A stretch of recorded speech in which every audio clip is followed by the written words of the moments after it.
Hi everyone, welcome to our story time. Mr. Palmer here. I've got one of my favourite stories from a long time ago. I think I bought this book nearly 20 years ago. Now, let's have a look at this book. Ready? Here we go.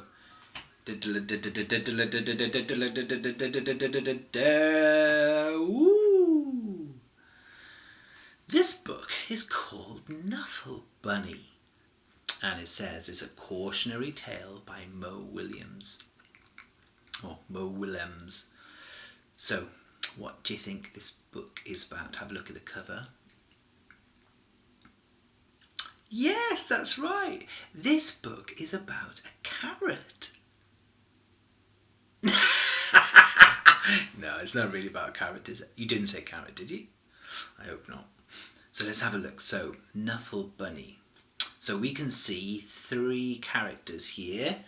There's a long-legged character, there's a short-legged character, and there's a floppy character. So which one do you think is Knuffle Bunny?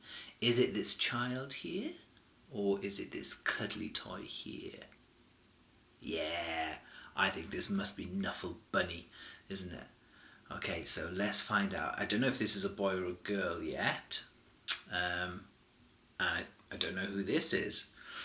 And it says it's a cautionary tale. That means this is a story that's giving you a warning, that's telling you to be careful. You need to learn a lesson from reading this story. Okay, so let's find out. Oh, it's got my name on it. To make sure nobody borrows it. But you can borrow it, you just have to give it back, that's all. Right, let's have a look. These look like, the windows you have on the side of a ship. Maybe this is a story about ships, is it? Wow, there's lots of Knuffle Bunnies. There's one in every window.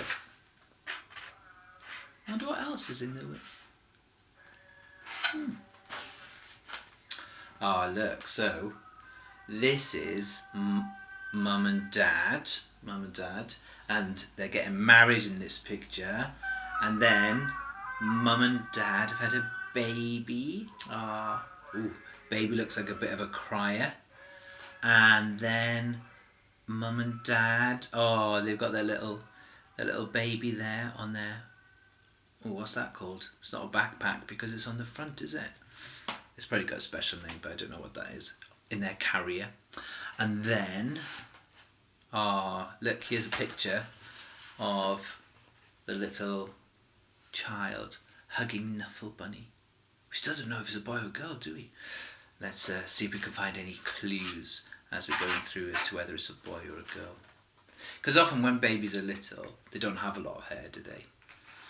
I think that's like this little child. Oh, I love this book already. Just look at the illustrations. This is fantastic. This is a photograph. It's a photograph that's been taken of buildings, and they're in black and white. I think it might be from quite a long time ago, from the past. And then they've drawn brilliant illustrations, cartoons, over the top. That's a lovely way of illustrating a book, isn't it? Okay, so let's read this. Not very long ago, before she could even speak, Trixie went on an errand with her daddy. Did you notice the clue? Trixie, so that's her name, and it says she, so she must be a girl. So before she could even speak words, she went on an errand with her daddy. An errand. Oh, like, if you have a job. Like if your mum or your dad ask you to do something, to go and do a job for them. An errand. I wonder whether they've used that word. Trixie and her daddy went down the street. They went through the park. See a man jogging. It's always good. He's out for some exercise.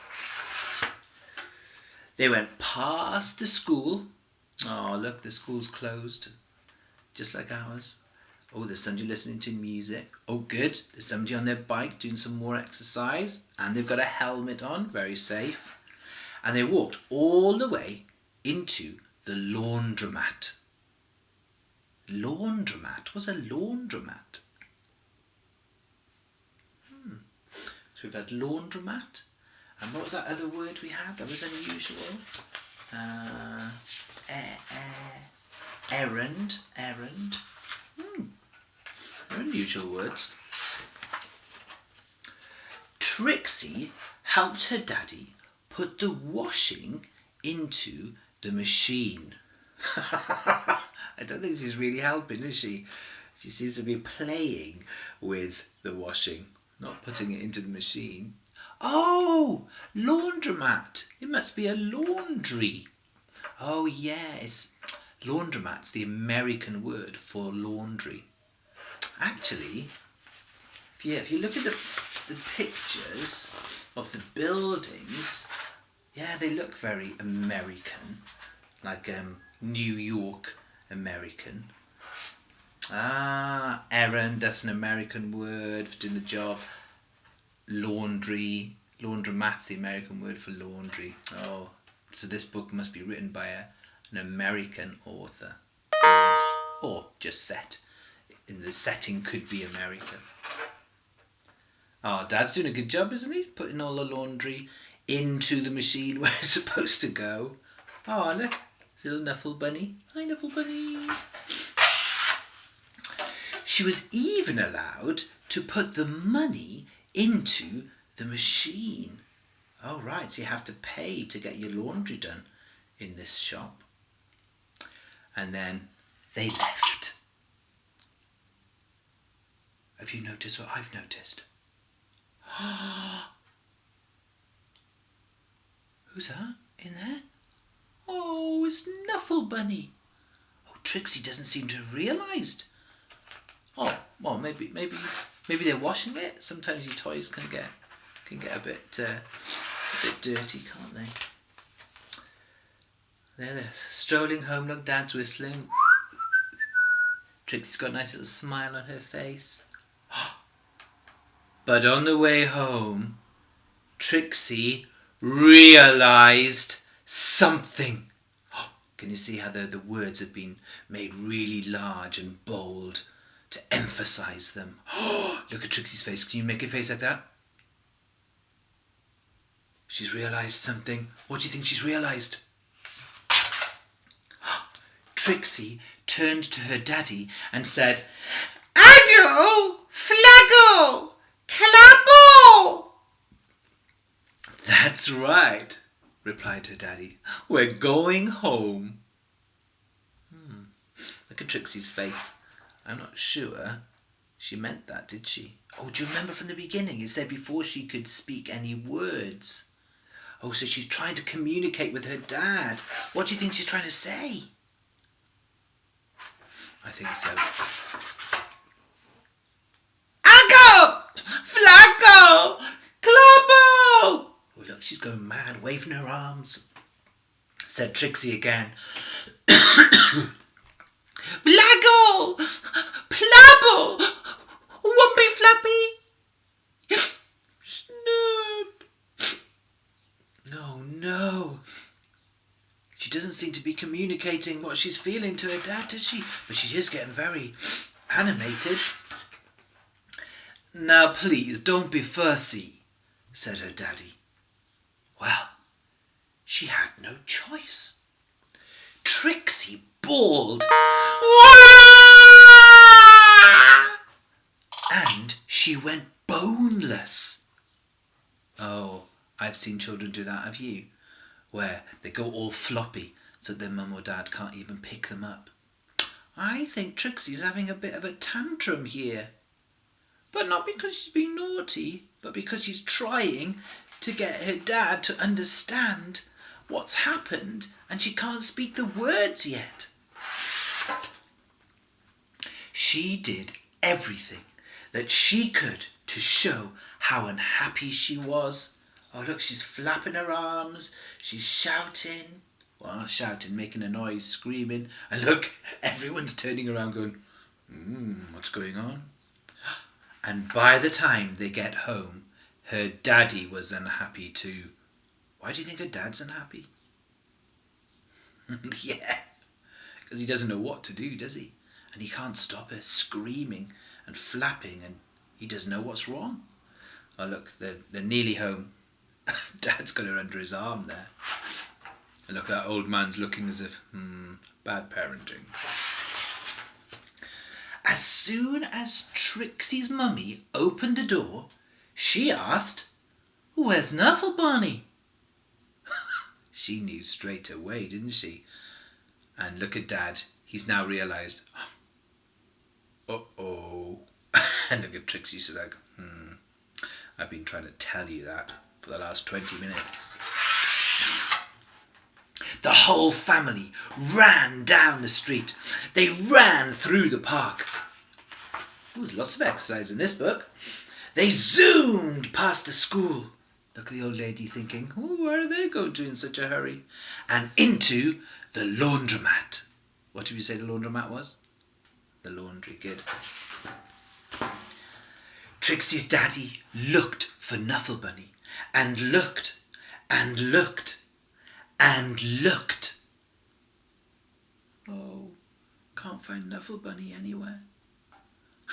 We saw Knuffle Bunny, didn't we, inside? Oh. But Knuffle Bunny was nowhere to be found. Oh, poor Trixie. She looks as if she's about to cry again. So, Trixie's daddy decided to look harder. Can you see? He's rolling up the sleeves on his shirt there. He's going, right, we're going to get in there and get the job done. Until... Knuffle Bunny!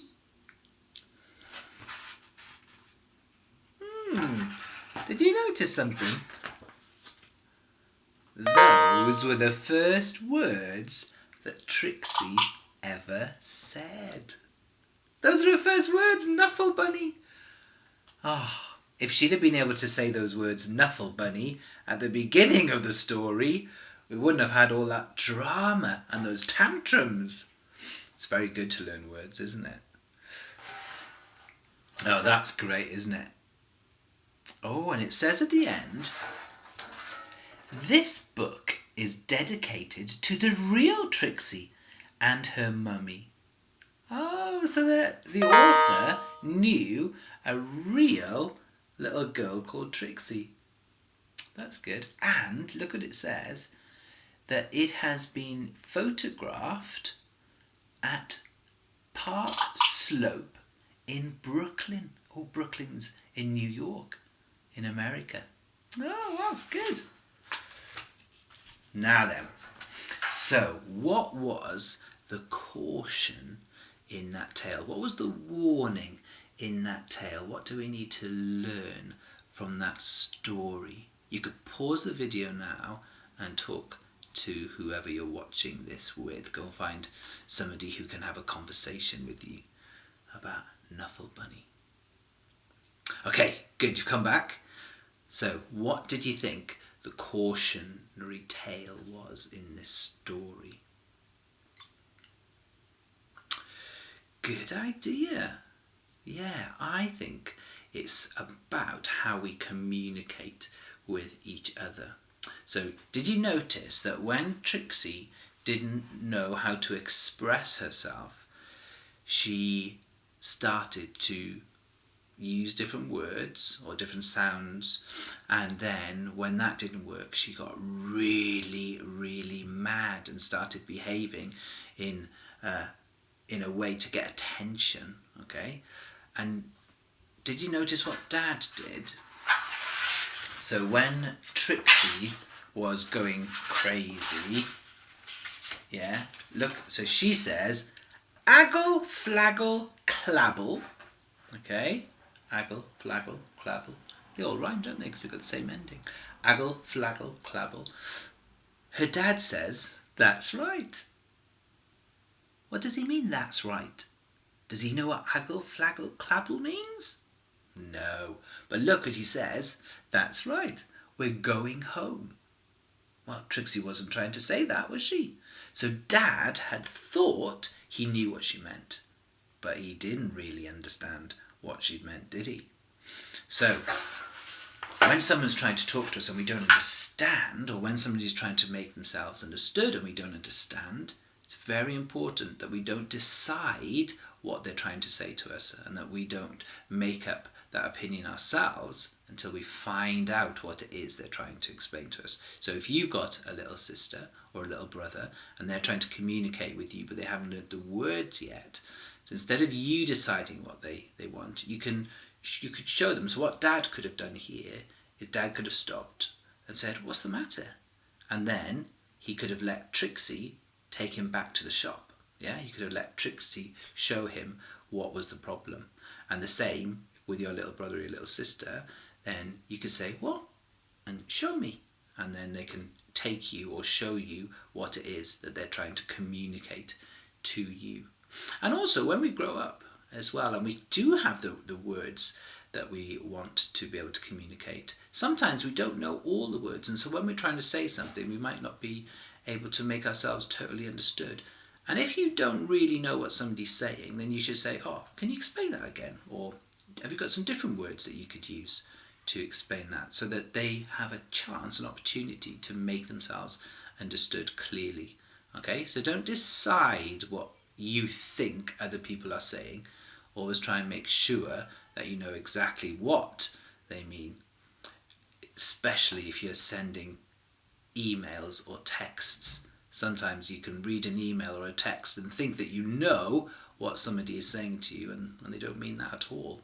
So before you react to something, before you get cross, or before you start screaming or flapping your arms, make sure that you really do know what the other person is saying. Okay? That's the cautionary tale. That's the warning.